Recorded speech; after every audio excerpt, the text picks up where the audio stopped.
Hola, buenas tardes.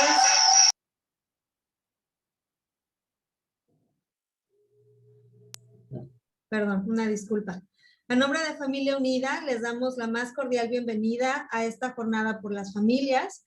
Les recordamos que esta es una sesión en vivo y al unirnos estamos enterados y de acuerdo en que será grabada nuestra participación, ya sea activa o pasiva. También deseamos recordarles que a lo largo de todo este día estaremos llevando a cabo una jornada de adoración al Santísimo, la cual será predicada por varios sacerdotes que vienen de varios lugares de México y del mundo y la pueden seguir a través de nuestro canal de YouTube para que nos acompañen.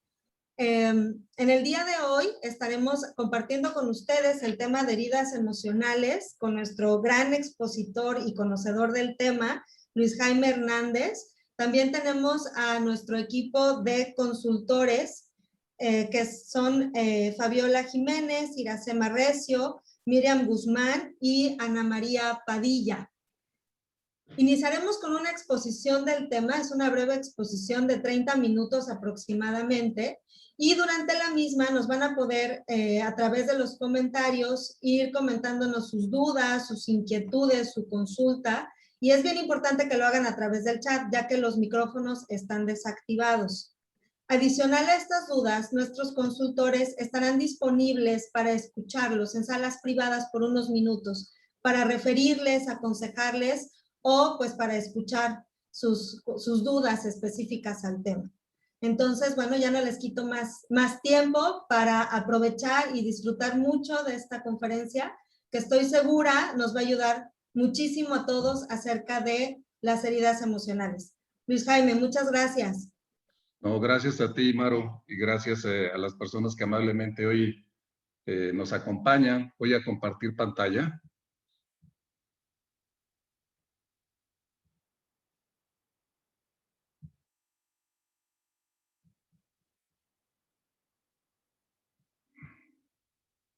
Bien, pues el día de hoy, amablemente, y agradezco la confianza de Familia Unida Internacional, el que me permitan colaborar en este tema de heridas emocionales. Quiero iniciar en primer lugar con una oración. Normalmente, cuando trabajo en grupos de autoayuda, es una oración que tiene mucho sentido para mí porque es una oración que se llama la oración del marino y que se supone que es la primera oración que se hizo un suelo americano a la llegada de Colón. Y dice así: bendito sea el Señor de la luz, bendita sea la santa y verdadera cruz, bendito sea el Señor de la verdad, bendita sea la Santísima Trinidad. Bendito sea el Señor de la esperanza, porque Él nos da fe y confianza. Bendita sea el alma, porque el Señor nos la manda. Bendito sea el día, porque el Señor nos lo envía. En el nombre del Padre, del Hijo y del Espíritu Santo. Amén. Entonces voy a iniciar con el tema del día de hoy, de heridas emocionales. Lo voy a iniciar particularmente, me voy a enfocar a la relación de padres a hijos en esta labor extraordinaria que a los padres nos toca como procreadores de vida, educar, formar a nuestros hijos. Y voy a hacer, en primer lugar, un inicio metafórico. En realidad, cuando nuestros padres nos invitan a la vida, porque son procreadores y de acuerdo a nuestras creencias, sabemos que desempeñan un papel dentro del plan de Dios como procreadores de vida, crecer y multiplicados, como dice las Sagradas Escrituras.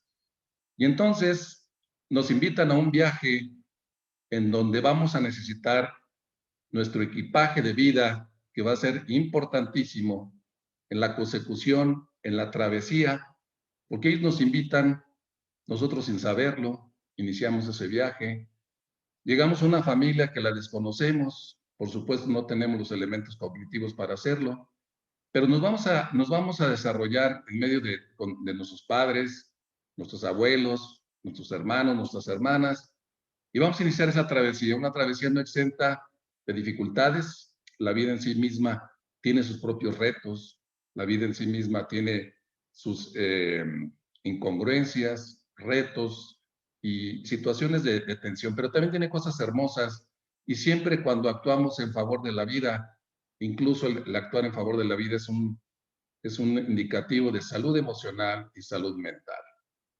Entonces, en ese viaje, lo primero que nuestros padres reconocen es que el ser humano, cuando llegamos a habitar, cuando llegamos a esa familia que nos acoge, pues el ser humano tiene tres características, tiene más, pero particularmente ahorita voy a centrar en esto.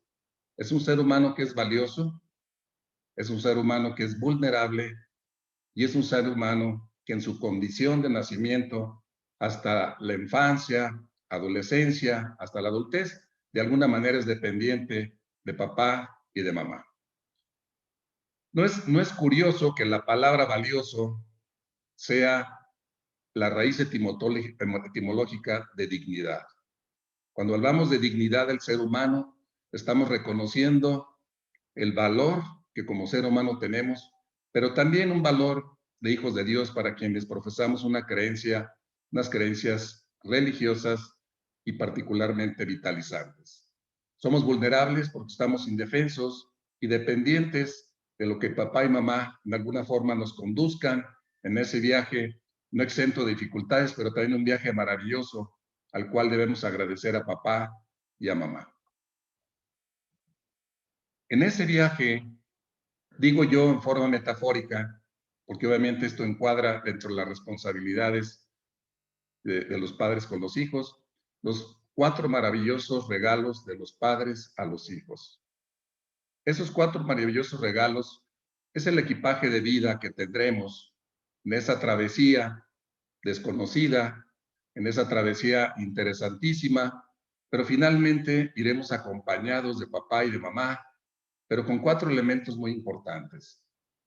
La aceptación de nuestros padres, el respeto, el amor y la confianza. Esto es lo deseable en cada familia cuando llega un miembro nuevo que se incorpore y que particularmente papá y mamá nos doten de esos regalos maravillosos que nos permitirán cruzar y en ese viaje que es la vida. Voy a explicarlo con un poquito de detalle, algunos son muy simples. El ser humano busca aceptación en su parte física, emocional y de pensamiento. Por supuesto que el aceptarnos tal cual somos, con nuestra condición física, el color de la piel, nuestra altura, el color de ojos, nuestro cuerpo en sí mismo, lo que pensamos, lo que sentimos y por supuesto cómo actuamos.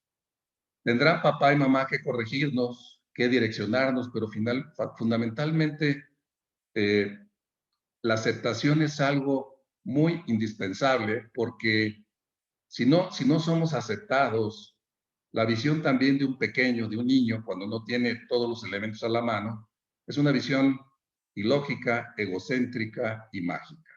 Y es esta parte ilógica y egocéntrica que cuando no somos aceptados, entonces él entiende que la problemática está en nuestro interior y no está en alguna disfuncionalidad de nuestro exterior. En otras palabras, de nuestra familia. El respeto, la etimología de respeto me pareció muy interesante la primera vez que la analicé, que la estudié. La palabra respeto significa mirar.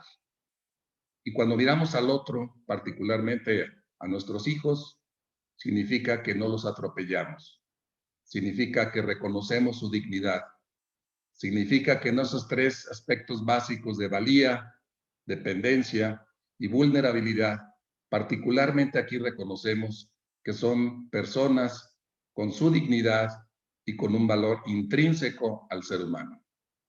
Pero también la palabra respeto nos ayudará a establecer límites, porque el respeto es el límite que nos separa del yo con el tú, del yo y el tú con el nosotros. Es decir, saber claramente que aunque somos un ser humano individual en la familia, nuestra vinculación afectiva se llevará a cabo con el tú y con el nosotros, pero en una forma sana, en una forma respetuosa. Ya analicé aceptación, respeto. La consecuencia básica de haber sido aceptado, respetado, es llegar al amor. Pero amor es diferente a amar. El amor es una emoción que transformamos en un sentimiento cuando lo hacemos conscientes. Amar es una decisión de vida. Y entonces, en ese objetivo, cuando papá y mamá se deciden a amar a sus hijos, esto tiene que ser con actos, no solamente emocionalmente en el sentido de percibir en nuestro corazón el amor que tenemos por nuestros hijos, sino particularmente en los actos orientados al bien, que sería la definición más simple de amar, cuando mis actos están orientados al bien. Y entonces hay 4 cosas que hacemos o que procuramos hacer los padres dentro de nuestras limitaciones, con nuestras deficiencias, o también con algunas cosas que faltaron en nuestro viaje por la vida, cuando a nosotros también nos recibió papá y mamá, ahora abuelos de nuestros hijos, y algunas veces usamos la vida con los regalos incompletos. Y eso representará una problemática que habrá que resolver. Cuando hacemos actos de amor con nuestros hijos, entendemos claramente que debemos de cuidarlos, proveer, conocer y educar. El cuidarlos a nuestros hijos porque sabemos que son valiosos, proveer lo necesario, algo que decidirá cada familia, particularmente las necesidades básicas, alimentación, vestido, casa, conocer su pensamiento, conocer su manera de actuar, sus sentimientos, porque yo digo que el conocimiento, cuando lo enfocamos con amor al otro, es la piel del amor. Y lo deseable es que más te conozco y más te amo. Y finalmente el educar, que es un concepto muy amplio, pero en el educar que particularmente se centra en estos aspectos. El educar es dar formación e información a nuestros hijos que puedan trabajarla y llevarla a nivel de conocimiento. La escuela es muy útil. Dar formación en valores, aunada a nuestras creencias religiosas y nuestras creencias vitalizantes en favor de la vida. El saber que la vida vale la pena vivirla. El saber que la vida es una experiencia y es una propuesta de Dios como ser que nos creó y que fuimos hechos a imagen y semejanza de Él. Eso nos lo dice Génesis 1:26. Y finalmente la educación habrá que desarrollar habilidades y en última instancia enseñar a nuestros hijos a ser autodependientes.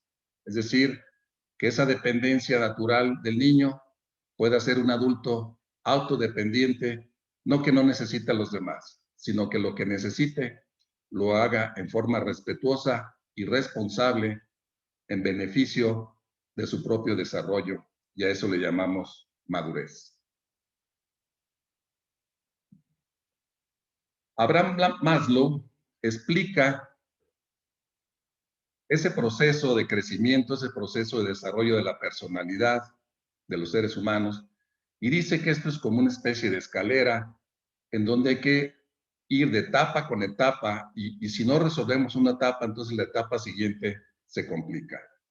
Nos dice que en primer lugar el ser humano debe resolver los aspectos físicos, por supuesto, no podemos hablar de amor si no resolvemos alimento, si no resolvemos casa, vestido y sustento, como decimos generalmente.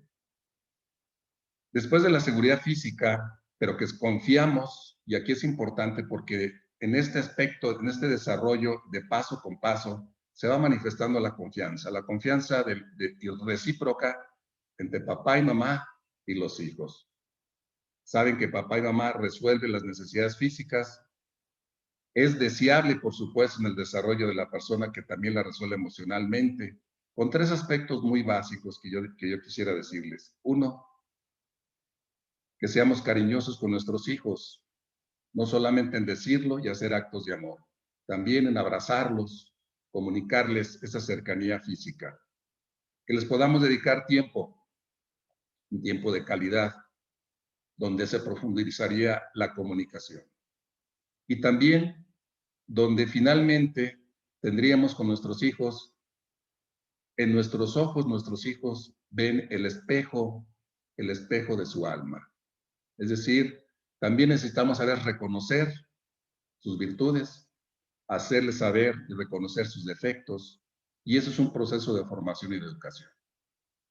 Si el ser humano se siente razonablemente seguro física y emocionalmente, el concepto de seguro de pertenencia, que es una necesidad del ser humano, pues por supuesto que queda dentro de la familia. Se siente perteneciente a una familia que lo acepta, lo respeta, lo ama y con la cual ha desarrollado su confianza. Llegamos a la autoestima, lo explicaré muy brevemente, no es el tema de la charla del día de hoy. Y finalmente lo deseable es que cumpliendo esos pasos lleguemos a la realización, en donde cada ser humano, hoy nos lo dice la psicología positiva, cuando nos realizamos, es que somos seres orientados al bien, con actos de amor, y particularmente que hemos encontrado nuestro propósito de vida en ese viaje maravilloso que nuestros padres nos invitaron a participar. Algunas definiciones muy básicas de autoestima es la opinión que tengo de mí mismo. Le pongo aquí entre paréntesis la mirada apreciativa. En la forma como miremos a nuestros hijos, será el aprecio que ellos sentirán que les tenemos. Y sería una forma de reconocimiento del valor y además de la aceptación y el respeto que procuramos con ellos. La autoestima también es saber la opinión que tengo conmigo mismo, pero tener el valor que reconozco conmigo mismo. Es decir, que soy una persona digna, que tengo dignidad desde el punto de vista humano y dignidad como hijo de Dios. En otra definición les puedo decir que autoestima es creer y confiar en que soy una persona apta para vivir esta vida, este viaje que metafóricamente dije. Y esos dos conceptos de creer, creo que la vida vale la pena vivir, creo que la vida con nuestros padres tendrá sus pros, tendrá sus contras, sus virtudes, sus dificultades, pero son las personas que nos guiaron y que nos guían en la vida.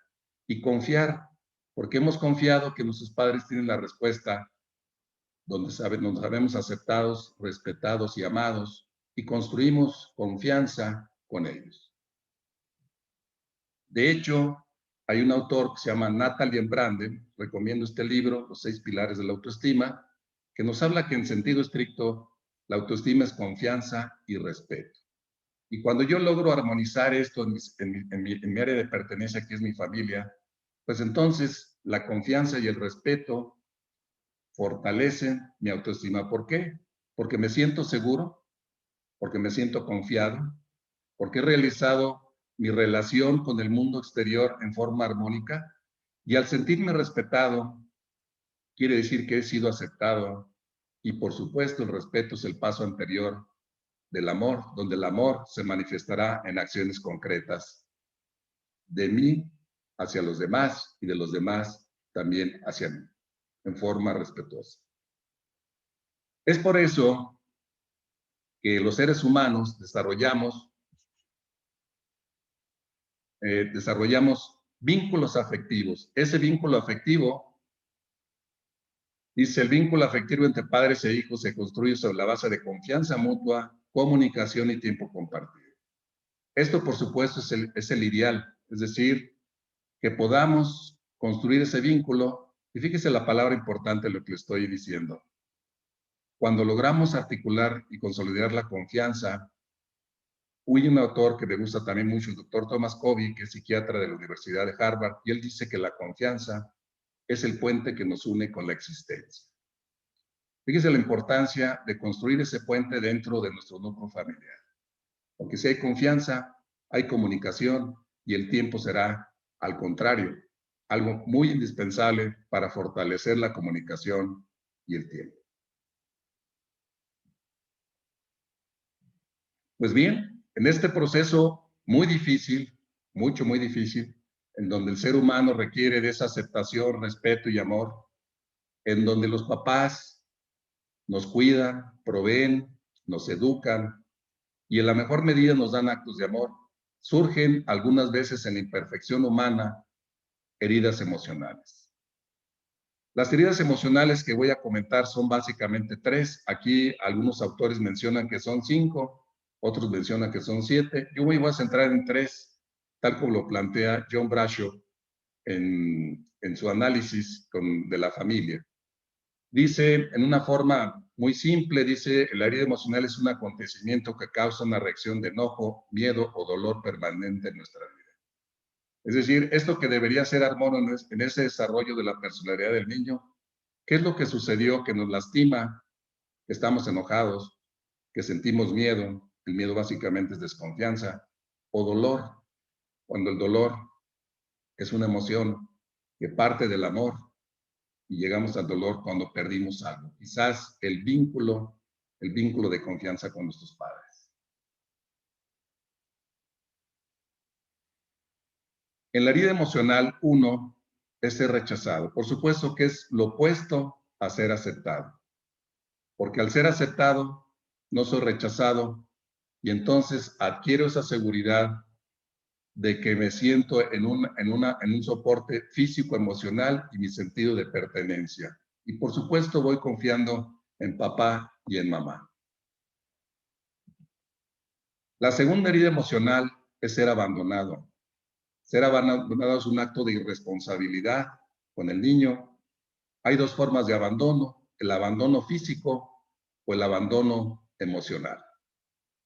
El abandono físico significa que papá y mamá se van de casa por alguna razón, particularmente en la figura del divorcio, no necesariamente, pero puede ser una figura.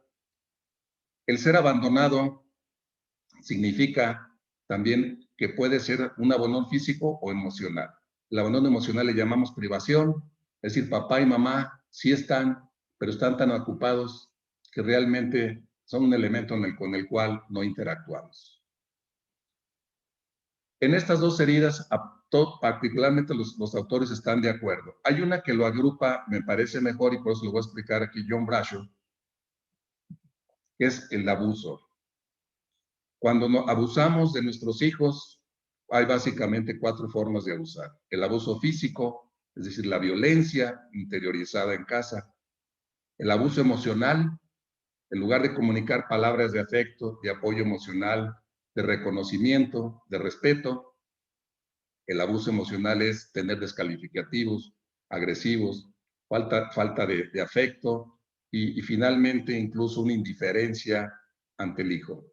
El abuso sexual, algo tan complejo y tan difícil de entender incluso, porque implica violentar y confundir al niño entre el amor y la sexualidad. La sexualidad como un elemento de la procreación, el amor como una manifestación de esa intimidad en el matrimonio. ¿Qué consecuencias básicas son haber sido rechazado, abandonado o abusado? Perdemos la confianza en nosotros mismos. ¿Y sabe por qué? Porque nos sentimos traicionados. Nos sentimos traicionados por quien decía amarnos y no nos amó. Por eso algunos autores mencionan la traición como una herida, pero en realidad las heridas son una traición. Y por esa razón, si íbamos confiando en quien más amábamos y nos traiciona, ahí perdemos la confianza, que es un intangible, y el 4º regalo que menciono yo, y con el cual es extraordinario, porque entonces nos quedamos en el abandono, nos quedamos sin ese puente que nos une a la existencia. Perderle respeto por mí mismo en alguna figura de abuso. Y si pierdo el respeto, tengo una mala relación entre el yo, el tú y el nosotros. Y entonces es por eso que a veces no se entiende, pero se explica que a quien le fue faltado el respeto, abuse del otro. En otras palabras, quien abusa se convierte en abusador. Y entonces hay una relación de víctima y victimario.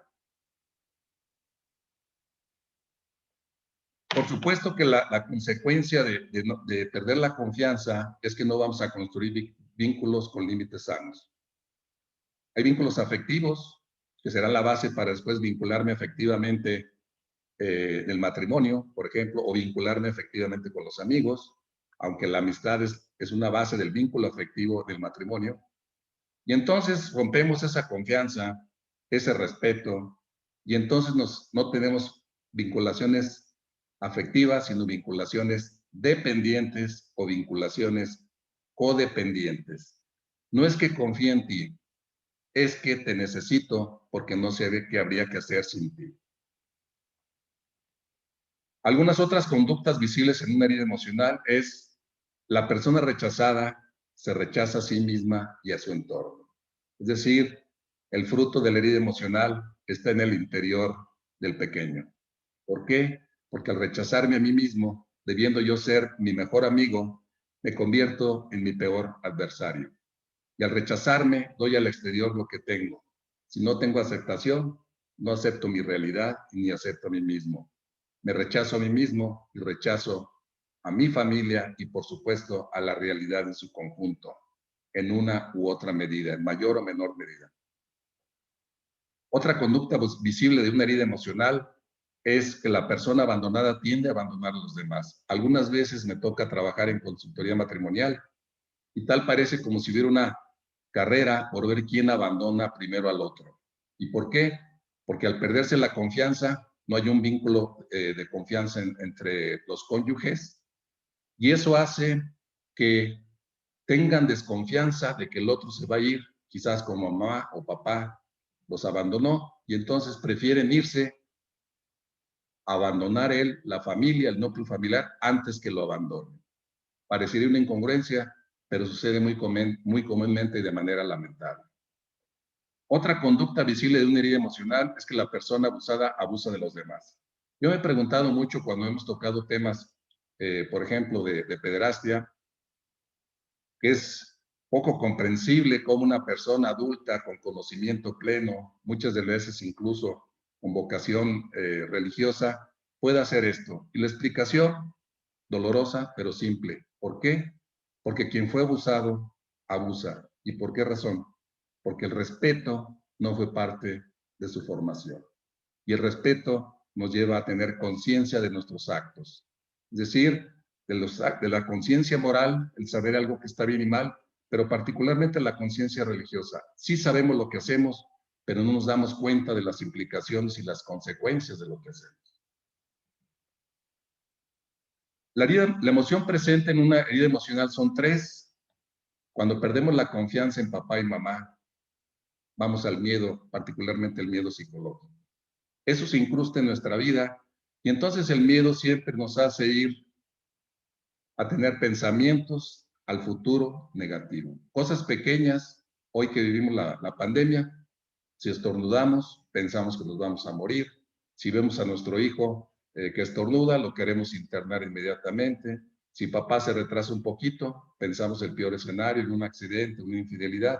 Es decir, el miedo toma control de nuestra emoción y particularmente da un sesgo al desarrollo de nuestra personalidad. En las tres formas como se manifiesta el miedo a no poder, miedo a saber o miedo a decidir, lo que está implícito es, si yo digo miedo a no poder vivir, no poder disfrutar esta vida, no poder afrontar los retos que tienen. Yo lo que estoy diciendo es, no tengo confianza en mí mismo. Miedo a saber. Convertimos al miedo en una forma de autoengaño. Y entonces las circunstancias que vivimos en la vida nos hacen que tengamos miedo a saber, reconocer y por tanto modificar alguna conducta. Quien se autoengaña nunca decidirá mejorar porque para él todo está bien. Y finalmente el miedo a decidir. Cuando vivimos con miedo, los primeros dos elementos que están presentes siempre es duda e indecisión. Duda e indecisión que nos lleva a una parálisis. ¿Por qué nuestra vida a veces está paralizada? Porque el miedo nos ha vencido. Otra emoción presente en una herida emocional es la ira. ¿Por qué? Porque ese enojo que no pudimos sacar en el momento abusivo, de abandono, de rechazo, que fue reprimido, entonces vivimos con una ira desbordada, reprimida, pero que la traducimos finalmente en una forma de ser, de culpar. Quizás culpamos a papá y a mamá. o de sentirnos víctimas. Por supuesto que hay reconocimiento en casos objetivos de haber sido víctimas. El problema de la víctima es que se esclaviza emocionalmente con el victimario y piensa que solamente cambiando el victimario ella puede mejorar. Lo que no toma conciencia es que en el victimismo es pasivo y la parte activa es tomar en favor nuestro, en favor de nuestra propia salud emocional y mental, decisiones para poder salir adelante de una situación abusiva o de una situación con herida emocional. Otra emoción que está presente es el dolor. El dolor tiene una circunstancia muy particular. Llegamos al dolor cuando perdimos algo que amábamos. Y si la herida fue provocada por papá y mamá, perdimos la confianza en papá y mamá, en quienes decían amarnos, y entonces tendemos al sufrimiento como una forma de vida. Y en ese viaje que expliqué yo al principio, adoptamos una tendencia al sufrimiento. ¿Qué significa adoptar una tendencia al sufrimiento? El sufrimiento tiene dos pilares: el rechazo al presente y la comparación mental con lo que hoy es, con lo que debería de ser. Y es lo que no nos permite sincronizarnos con la realidad, porque la única forma de ser felices es en presente aceptando lo que fue, cómo fue y cuándo fue, en presente aceptando lo que es, cómo es y cuándo es, no en detrimento de nuestros derechos, pero sí por la vía de adaptación para sobreponernos física, mental y emocionalmente a una situación de abuso, de abandono o de rechazo.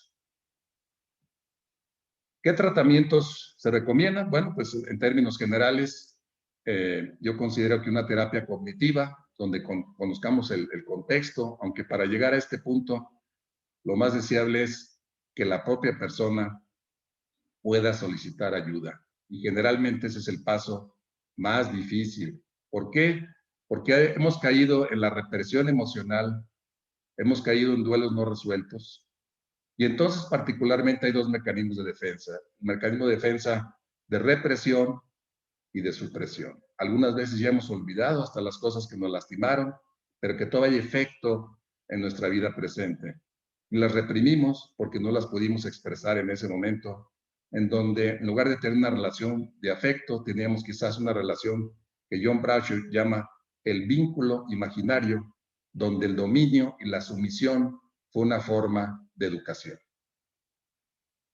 El psicoanálisis, por supuesto, Sigmund Freud hablaba mucho de esta situación, es decir, de sacar la represión con todas aquellas vivencias, experiencias de vida, pero también tenemos la reprogramación neurolingüística.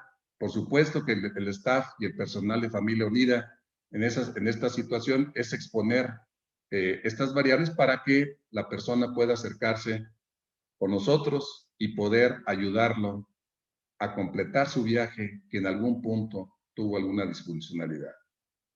Y también desde el punto de vista tanatológico, una herida es un trabajo de duelo no resuelto, porque hay dolor presente, un dolor que no se ha ido, un miedo que controla muchas de nuestras decisiones y una ira que nos hace ser agresivos, con faltas de respeto hacia los demás.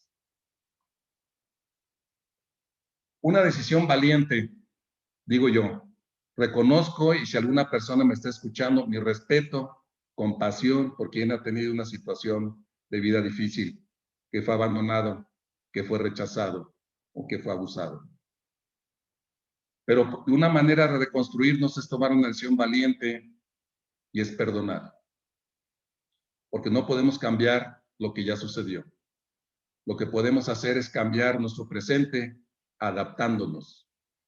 El mismo Sigmund Freud hablaba cuando él tenía su psicoanálisis algunos pacientes y él decía que veía que no caminaban, es decir, no se recuperaban y encontró que la recuperación parte también del afecto.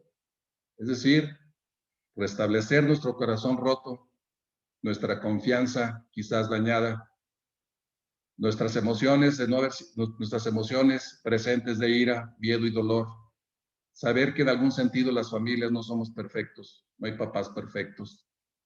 De hecho, si hubiera una familia perfecta, llegaríamos a un mundo imperfecto.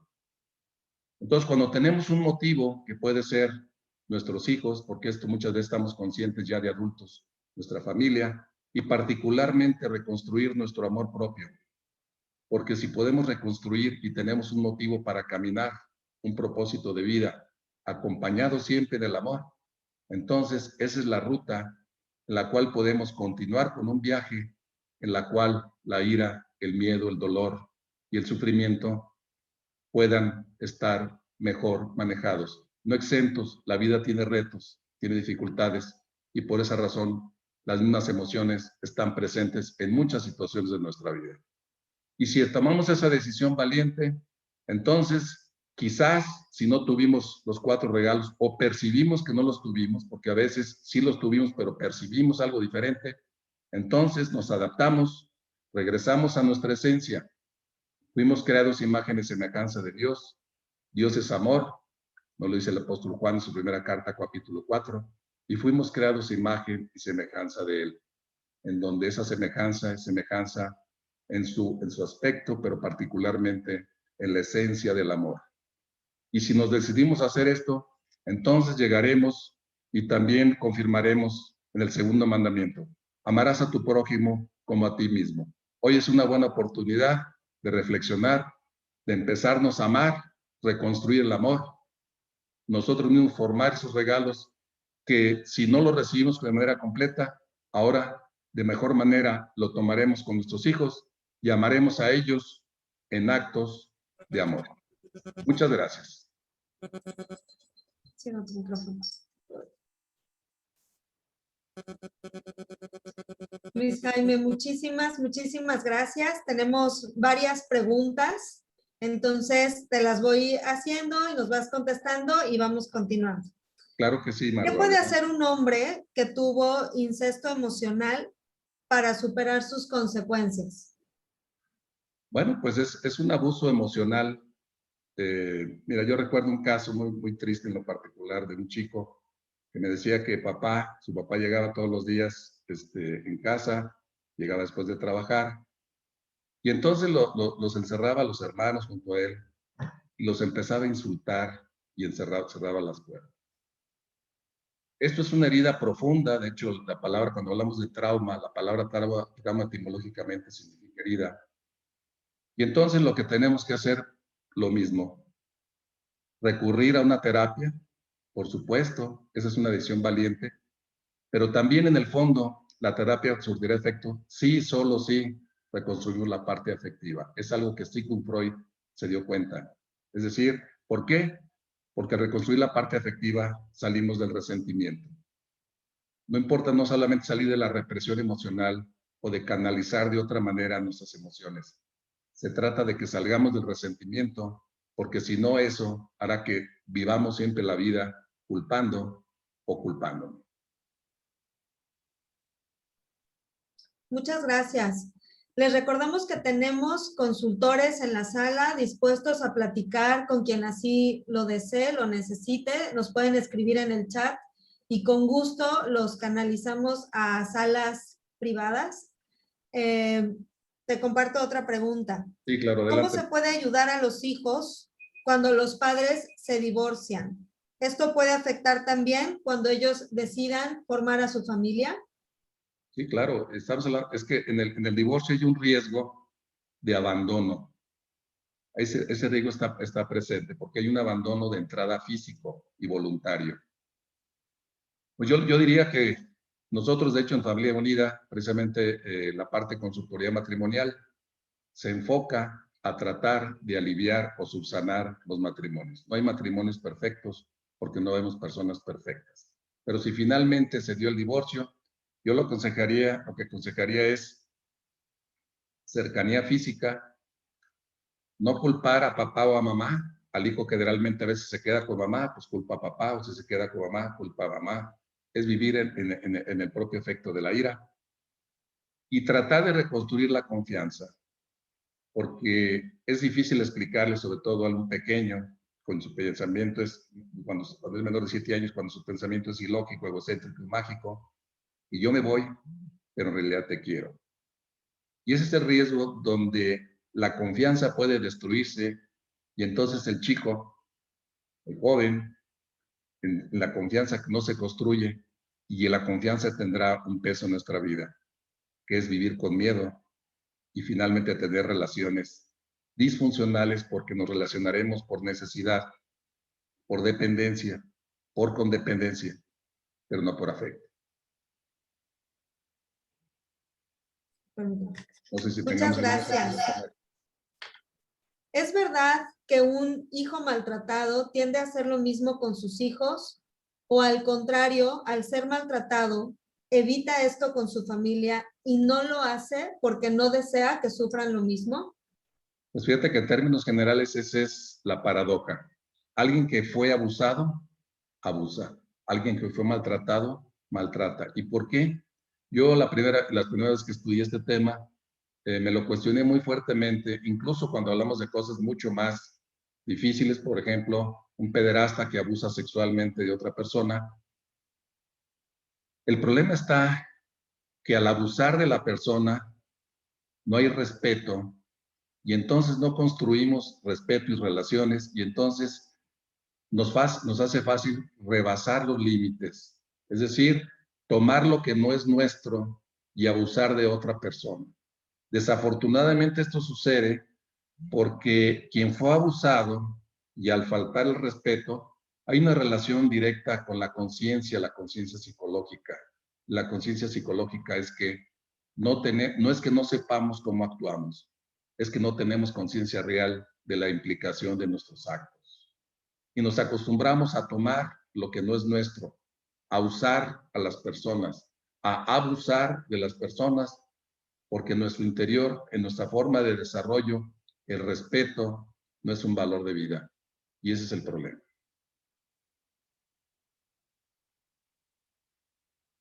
Adelante, Maru.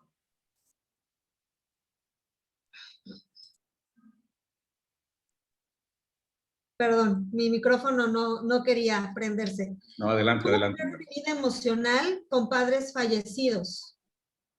A ver, ¿me repites la pregunta, por favor, Maru? Claro. ¿Cómo curar una herida emocional con padres fallecidos? Bueno, algunas veces la muerte se confunde con el abandono, pero hay una enorme diferencia. En el abandono es un acto de la voluntad. La muerte no lo es. Por eso, en forma coloquial, a veces decimos, es que él ya se fue. Si se fue, es abandono. Si se murió, excedió a su voluntad y aunque quiso estar, simple y sencillamente, pues las circunstancias a veces de la vida, en forma natural, accidental, hacen que la persona fallezca. Hay que sobreponernos, pero hay que diferenciar que la muerte, no sé estrictamente el contexto, pero aún yo platico con familias, aún contextos muy difíciles como el suicidio de algunos de los padres, no hay voluntad plena en el suicida. Entonces, no es que el suicida renuncie a la vida, por ejemplo, renuncia a ese estilo de vida, a ese contexto de vida. Y lo otro que le diría es, no personalice las cosas que sucedieron. El personalizar es una visión egocéntrica. Papá, mamá fallecieron no por mí, sino porque este mundo tiene sus propias circunstancias en donde algunas veces las cosas terminan mal. No confundir el abandono con la muerte. Y allí yo recomendaría una consultoría tanatológica en donde en el dolor se pueda procesar y entonces la relación de pensamiento y emoción sea la de aceptación, es decir, una reconciliación con la vida, pero reconstruyéndonos como aceptación, respeto y amor por nosotros mismos.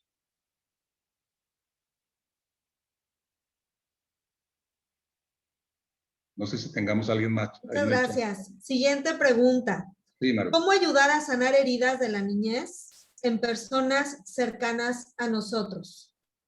Bueno, yo digo que particularmente en el matrimonio, pero en general, nosotros somos espejos de la otra persona.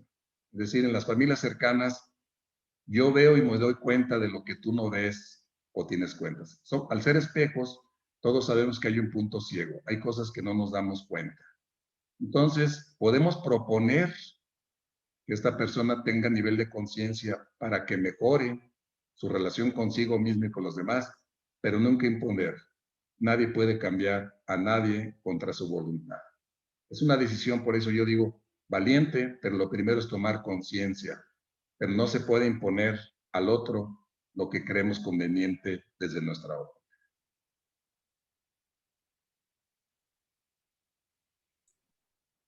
Muchas gracias. De nada, Maru, de nada. Para autoestima de los adolescentes, ¿qué libro nos puedes recomendar? Bueno, es que la autoestima en realidad es una construcción de toda la vida. Y déjame decirte por qué. Recomiendo ampliamente el libro de Los 6 pilares de la autoestima de Nathaniel Branden. Nathaniel, con TH, Nathaniel Branden. Es una construcción de vida. Explico brevemente, él habla de 6 pilares. El primero es tener conciencia y eso es respeto. Fíjate lo que estamos hablando aquí en las heridas emocionales, que el respeto es el que finalmente se vio también lastimado. Lo primero es respetarnos y respetar a los demás. Hasta llegar al pilar 6, que es el más difícil. El más difícil es ser congruente, ser una persona íntegra, donde lo que pensamos, lo que decimos y lo que hacemos haya congruencia. Y a eso le llamamos integridad del yo.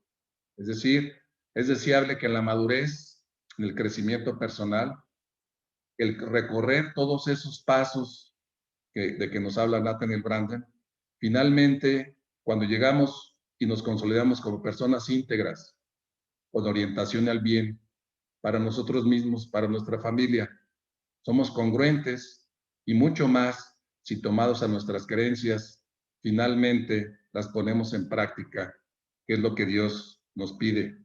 Lo que Dios nos pide es buscar el reino de Dios y su justicia. El reino de Dios es que la palabra sea una práctica de vida, donde todos los católicos particularmente y en forma general, los seres humanos, seamos congruentes en el bien y en el respeto a los demás. Y que comuniquemos ese amor, que es el amor propio, en beneficio de los demás. Pues muchísimas gracias. Agradecemos esta excelente ponencia que creo que nos deja con mucho trabajo a todos. Agradecemos a todos los participantes.